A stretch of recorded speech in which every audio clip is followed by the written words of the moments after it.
For months, inflation has been slowing, but that trend reversed in July, with the overall rate hitting 3.3%. Prices at the pumps were higher after declining dramatically over the past year. Homeowners are paying 30% more in mortgage interest. The price of electricity soared up nearly 12%. And while grocery prices aren't climbing quite as fast as before, they're still more than 8% higher than a year ago. I would buy butter for $3.99. Now it's $7. And I'm a baker. Like, I buy 12 at a time. It's super expensive. There's certain things where I would get them more often, and now it's like, oh, maybe only if it's on sale. As consumers around the world cope with stubborn food inflation, some governments are stepping in.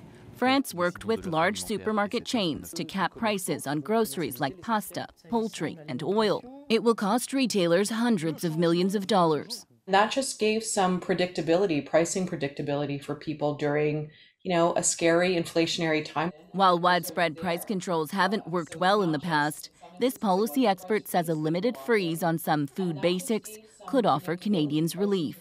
We want companies to do well in Canada, but we also want people to be able to eat. Others aren't convinced it's necessary. Best method of fighting inflation isn't to try to pick one or two prices in the economy and intervene in them. It's really to control the pace of spending power.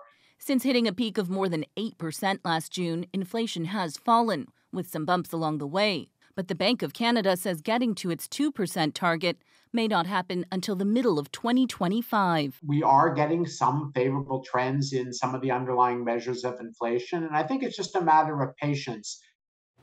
So, Nisha, after hearing all this, I can just imagine people at home saying, but wait, will the bank raise the rates again?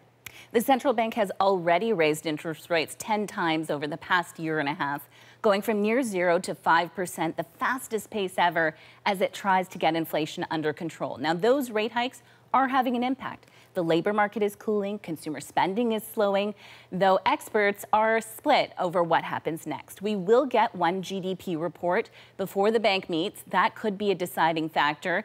And while it isn't the most likely scenario, there is a chance, Adrienne, that rates will go up again in September. All right, Nisha Patel, thank you. You're welcome.